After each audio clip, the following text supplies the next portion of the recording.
Welcome back to Mignola-Versed, and you might notice off the bat that we have a bit of a new set arrangement going on right now. It's temporary. I'm just testing it. I'm not sure how good this works. It looks all right.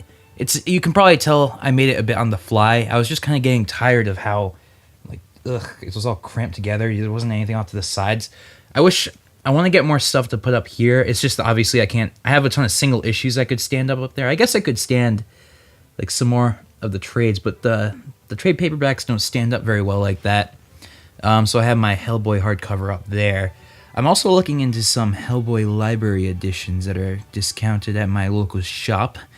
But yeah, not a whole lot of news to go on before I start the review. Just wanted to say that I got all my issues of Witchfinder, so now I have the entire thing, so that's creepy. And what else? Oh yeah, obviously you can tell right there, I have BPRD Volume 3, so I will be reviewing that. So that's good and shit. And yeah, that's about all the news I gotta go into, so let's just hop right in. BPRD Plague of Frogs Volume 2. Oh, wow, this is weird, because I don't have a table now to put my shit on. Oof.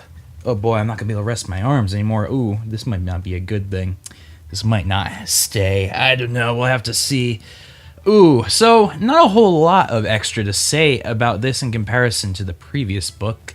Other than this one entirely invites on Guy Davis as the long-term artist. This Volume 1 had a lot of different artists in the beginning, but now BPRD at this point has finally found its niche as a full-time book, and everybody likes it. And Guy Davis's art is fucking awesome. And Dave Stewart's colors are fucking awesome. Oh man, I love this book. And there's only one or two more volumes after this. And then after that, I gotta buy Hell on Earth Volume 1. But, yeah, basically this not introduces, but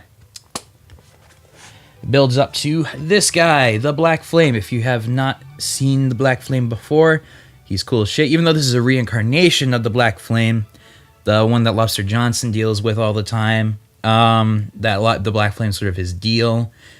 And, but now the Black Flame is another guy who's a CEO, who I showed a while ago. Oh, wait, was that just the... Aha! It's the John Severin arc they did. That's before he did Lost and Gone Forever. Oh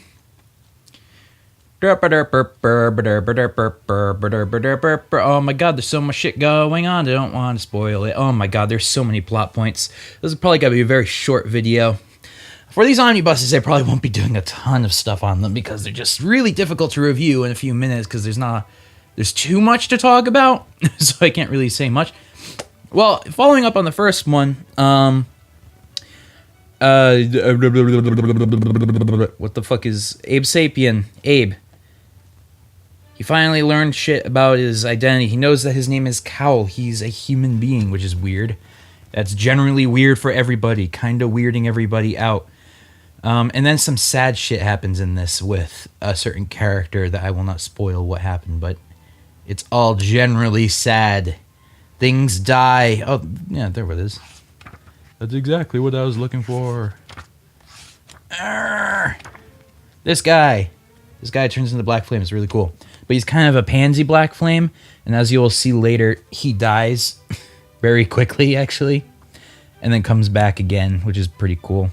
But, yeah, now we start introducing the Cthulhu monster guys, which are going to be the primary thing in Hell on Earth, but, you know, that's not quite the deal yet. They're not the deal. We also introduce all this stuff with Liz and her dreams and shit. You know, it's all very good. Overall, I would rate this book an A. This is I actually like this book.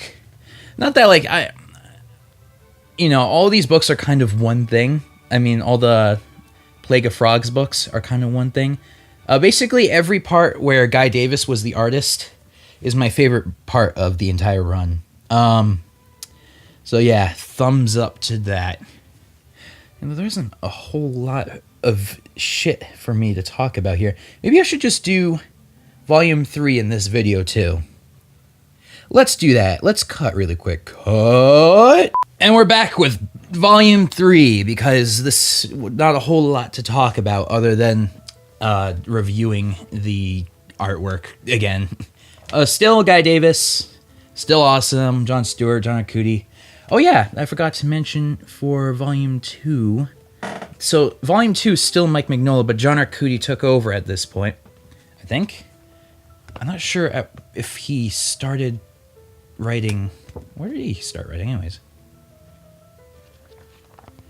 Oh, maybe he was writing in Volume 2 too, but he just wasn't credited yet because he wasn't like that in the zone. I don't know.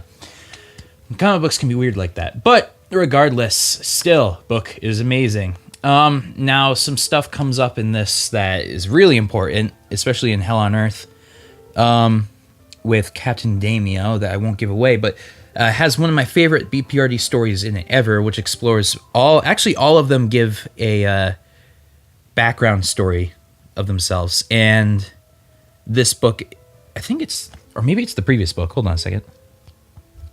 It is this one, right? Yeah, here we go. So this brings up the biggest character, or biggest symbol, I should say, through all of BPRD, the Wendigo. Wendigo's not awesome. It's awesome in that it's an amazing writing device. It's not awesome in that it's incredibly sad. So, the Wendigo is brought up in geniusly, kind of, in one little story that I just showed you. And you don't think it's going to really go anywhere, but actually throughout the rest of the entire series, the Wendigo comes up as a symbol for every character. Because the Wendigo kind of represents something out of every character in this and what they're missing. And it's just awesome. It's actually right on the back cover. And especially Captain Daimyo has a lot of relations with the Wendigo that are just really cool to explore. And that carries over into Hell on Earth. I don't want to give away too much more about it because I want you guys to read this story. Read this whole book because it's fucking great. And I would rate this an A+ book. A+ book. Sorry about that. I have a lot of allergies right now. It's getting into summer over here, and actually I'm downstairs, which is normally pretty cool, but it's actually getting kind of hot down here, which is ridiculous. I don't even have my air conditioner installed upstairs yet, but my allergies have been crazy today. I've been coughing and sneezing, and it's just not been a good time for good old Dan. Oh, man. Ugh. Rubbing my nose, I guess. But yeah. All right, so that gets rid of all of these volumes of Hellboy. Not Hellboy, BPRD. I will review 1946, 1948, and then I'll try to review, I guess I'll buy the last Omni of Plague of Frogs. But then my local store doesn't actually have a copy of the first Hell on Earth Omni, because there's only one Hell on Earth Omni right now, at least as far as I know. Maybe there isn't. Maybe it hasn't come out yet. I think it has come out. I think that came out already. I think the second one's going to come out soon, from what I can remember. I don't know. I don't know. So we'll check back in on that. We'll see what I can do. If I can't review Hell on Earth before Devil You Know comes out, whatever. Not a big deal. I wasn't going to be able to anyways because, you know, obviously all the Omnis aren't out yet. So I'll just review that as I go. But yeah. Good shit. Goodbye.